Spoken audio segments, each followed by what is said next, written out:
नमस्कार। आशा करती हूँ आप सब बहुत अच्छे होंगे। मैं बिल्कुल खुश हूँ। मैं आज आपको बताने वाली हूँ वैक्सीनेशन, टीकाकरण। नहीं, वैक्सीनेशन चार्ट मैं आपको नहीं समझाने वाली हूँ। टीकाकरण सारणी बिल्कुल नहीं, क्योंकि वो तो ईजिली किसी भी स्वास्थ्य केंद्र या सरकारी अस्पताल में बाहर लगी हुई मिल जाएगी, या जिस भी आप प्राइवेट हॉस्पिटल के प्राइवेट डॉक्टर्स को दिखाते हैं उनकी फाइल में लेफ्ट हैंड पे पूरी लंबी सी सारणी ईजिली मिल जाती है, और गूगल मैप में या गूगल में इजीली आपको वो सर्च करने से मिल जाएगी। मैं आपको वो नहीं दिखाने वाली हूँ। मैं आपको वो बताने वाली हूँ, वो पॉइंट्स, जो क्वेश्चंस आपके माइंड में बच्चों के प्रति अगर टीकाकरण है, या आप कोविशील्ड का वैक्सीन लगवा रहे हैं कोविड का, और आपके मन में कोई सवाल आते हैं जो आप संकोच के कारण डॉक्टर से नहीं पूछ पाते हैं, या जिनका अच्छे से आंसर आपको गूगल पे नहीं मिल पाता है, मैं आज आपको वो सरल शुद्ध हिंदी भाषा में आपको समझाने वाली हूँ, इंग्लिश में नहीं, ताकि आपको ईजिली समझ सके। पहले तो मैं प्रेरणा शर्मा हूँ। आप मुझे like, follow and share and subscribe कर सकते हैं, and don't forget the press bell icon, ताकि मुझे सपोर्ट कीजिए, ताकि मैं और अच्छे वीडियोस आपके लिए लाऊं। साथ ही आप मुझे कमेंट्स कीजिए कि मेरे वीडियो में या मेरी वोकैबुलरी में क्या मिस्टेक्स है, या क्या मैं उसे अच्छी तरह से इम्प्रूव कर सकती हूँ। आप मुझे उसके लिए गाइड कर सकते हैं। चलिए, तो मैं आपके लिए पहले तो बताऊंगी कि वैक्सीन क्या है, टीकाकरण क्या है, वो कैसे वर्क करता है। तो ये अपने शरीर में प्रतिरोधक क्षमता या प्रतिरक्षक प्रणाली को इम्प्रूव करता है।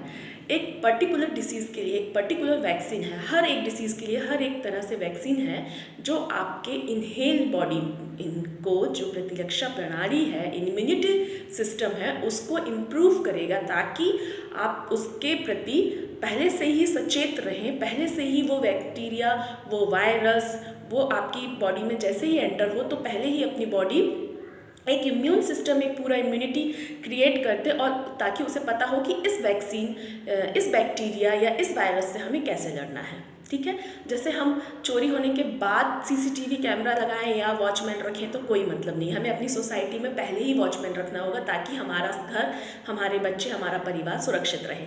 वैसे ही आपको पहले वैक्सीन लगाना होगा। बीमारी के बाद इंजेक्शन लगवाने से तो कोई इशू नहीं है, कोई ज़रूरी नहीं है ठीक हो जाए, क्योंकि कई बार इतना इफेक्टिवली होता है। जो पहले की डिसीजेस होती थी, खसरा, पोलियो, इतनी ज़्यादा मात्रा में होती थी कि बाद में वैक्सीन या इंजेक्शन्स लगाने से कोई इफेक्ट नहीं होता था। इसलिए आप पहले ही करें।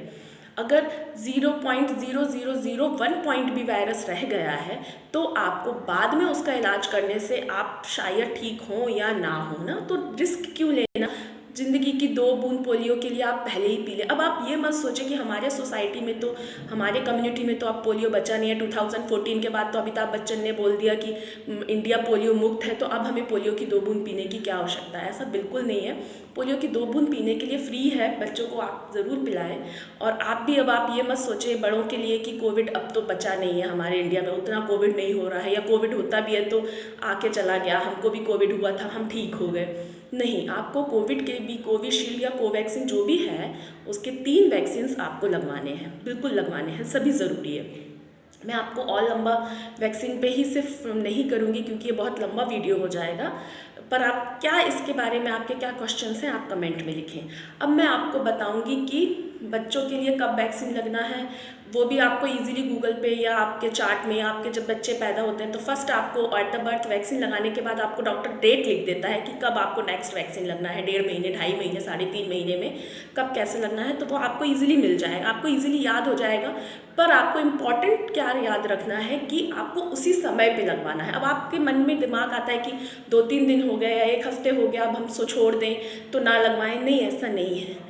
टाइम टू टाइम आप बच्चे के भी वैक्सीन लगवाएं, या आपका भी कोविड का आपका मैसेज आया था, आपने छोड़ दिया, या कुछ भी प्रॉब्लम्स थी जिसके कारण से आपने छोड़ दिया, स्किप हो गया है, तो आपको जब समय मिलता है आप तब वैक्सीन ज़रूर लगवाएं। आप उसे स्किप ना करें, या हो गया है तो आप ज़रूर लगवाएं, बहुत इंपॉर्टेंट है। ठीक है, अब वैक्सीन अलग अलग समुदाय के लिए है या हमारे समुदाय में नहीं है, चलो वो तो हमने बात हो गई। मैं अब आपको बताती हूँ, माता पिता के माइंड में सबसे ज़्यादा सवाल ये होता है कि हमारा छोटा सा नन्हा सा बच्चा है, उसको सुई लगेगी, उसको वैक्सीन लगेगा, क्या पता वो उससे लड़ सकता है कि नहीं, या वो लो बर्थ वेट हुआ था, छोटा सा हुआ था, वो उसके लिए है कि नहीं।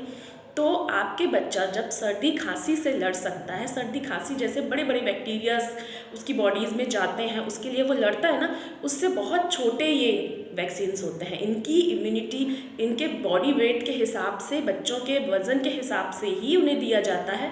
तो आप बिल्कुल निश्चिंत हों, अपने डॉक्टर की सलाह लें, स्वास्थ्य केंद्र में जाके उन्हें आप बताएं। वो पहले हाइट, वेट, बॉडी मेजर्स करते हैं, उसके बाद ही वैक्सीन लगवाते हैं, ठीक है। पोलियो की बूंद आप जितनी भी ज़्यादा टाइम चाहें उतनी बार पिला सकते हैं। वैक्सीन टाइम टू टाइम आपको लगवाना है। अब बहुत इम्पॉर्टेंट है, बड़ों के मैं एक्चुअली कंबाइन करके बता रही हूँ, आप स्किप मत कीजिए कि आपका नहीं है ये बच्चों का है। तो please don't skip this video, last तक वॉच कीजिए, बहुत इम्पॉर्टेंट है। तो आपके लिए, आपके चाहे बड़ों का वैक्सीन हो या आपके बच्चों के लिए वैक्सीन हो, आपके मन में एक चीज़ आती है कि साइड इफ़ेक्ट्स, इससे रेडनेस हो जाएगी, जितना वैक्सीन का एरिया है उसमें रेडनेस हो जाएगी, या फीवर आ जाएगा, या हेडेक हो रहा है, बच्चे रो रहे हैं, कंटिन्यू रो रहे हैं, कंटिन्यू उन्हें पेन हो रहा है, तो अब हमें क्या करना है, ये तो साइड इफ़ेक्ट्स है। अब आपका जहाँ से आपने लगवाया था वैक्सीन वो तो बंद हो गया, डॉक्टर तो घर चला गया, फ़ोन भी नहीं उठा रहा, अब हम क्या करें। तो आपको दो इम्पॉर्टेंट चीज़ें करनी है। फर्स्ट, आपको उस एरिए को ठंडे पानी से, अगर आपके पास आइस नहीं है अवेलेबल तो, या आइस को डायरेक्ट नहीं, पन्नी में रख के या किसी बॉक्स में, कटोरी में रख के या कॉटन के कपड़े से रख के उस एरिए को टैप टैप टैप टैप करके सेक करना है। ऐसे घिसना या रब नहीं करना है, उससे उसको पेन होगा, जलन होगी। टैप टैप टैप करके उसको सेकना है। सेकेंड चीज़, उसको रखकर उस एरिए पे, उस पर्टिकुलर एरिए पे बर्फ़ को रख के बिल्कुल ना छोड़ें, क्योंकि बर्फ़ की जो सीरत होती है वो गर्म होती है, वो उसे जला सकती है, ठीक है। ये बात अपने माइंड में याद रखें। तो उसे आपको टैप टैप करके ही उससे सेकना है। दूसरी चीज़ आपको क्या करनी है, अगर 0 to 5 ईयर्स के बच्चे हैं तो आप PCM, पैरासीटामोल का सिरप, अकॉर्डिंग टू वेट आपको डॉक्टर प्रिस्क्राइब करेगा, अकॉर्डिंग टू वेट आपको PCM सिरप देना है। आप दिन में 3 बार या 3 से 4 बार भी आप उसे दे सकते हैं। 6 अवर्ली भी आप दे सकते हैं। PCM के कोई साइड इफ़ेक्ट्स नहीं है। PCM, अब आप सोचेंगे कि ये तो सिर्फ बुखार के लिए है, ऐसा नहीं है। वो आपके दर्द को भी सबसाइड करेगा, एंटीपायरेटिक एंड एनाल्जेसिक दोनों सब गुण उसमें होते हैं, ठीक है। 5 ईयर्स से 14 ईयर्स तक का बेबी है तो अकॉर्डिंग टू वेट पैरासीटामोल के ओरल टैबलेट्स होते हैं, जो 500 mg का हो उसका हाफ आप दे सकते हैं, 250 mg आप दे सकते हैं। उसके भी कोई साइड इफ़ेक्ट्स नहीं है, आप उसे भी सेम पेन के लिए यूज़ कर सकते हैं। नेक्स्ट, बड़ों में, अब बड़े भी बचते नहीं है। पहले क्या था कि 10 ईयर्स तक के बच्चों को TT का इंजेक्शन लगाया, या जो गर्भवती लेडीज़ हैं उनको TT का इंजेक्शन लगाया। जेंट्स हमेशा के लिए फ्री थे, अभी नहीं है, अभी कोविड का इंजेक्शन है, अब कोविड का वैक्सीन जेंट्स को भी लगना है। तो आपको भी ये बात सुनना है कि आपको फीवर आ गया अभी कोविड के कारण से, कोविड आपने कोविशील्ड हो या कोवैक्सीन हो, जो भी आपने वैक्सीन लगाया है, या 14 के बाद वाले बच्चे भी अब लगवा रहे हैं वैक्सीन, तो उनको अब फीवर आ रहा है या हेडेक हो रहा है या बहुत शिवरिंग हो रही है, तो हमें क्या करना है, जी हाँ बिल्कुल, टैबलेट आपको पैरासीटामोल ही लेना है। कोई और टैबलेट या कोई और दर्द की टैबलेट आप बिना डॉक्टर के एडवाइस बिल्कुल ना लें। पैरासीटामोल ऐसा है जो आप ले सकते हैं। पैरासीटामोल दिन में 3 बार या दिन में 4 बार भी ले सकते हैं, उससे ज़्यादा आपको नहीं लेना है। तो आप 3 बार उसे ले सकते हैं। एरिए को बर्फ़ से सिकाई करना है, रेस्ट करना है, टेंशन फ्री रहना है और हंसते मुस्कुराते रहना है। याद रखें, बच्चों को नियम से वैक्सीनेटेड कराएं, वैक्सीन लगवाएं। आप अपने 3 डोज वैक्सीन के ज़रूर लगाएं। घर के आसपास सफाई रखें, अपना ख्याल रखें और मुझे लाइक, शेयर एंड सब्सक्राइब करना ना भूलें। Thank you.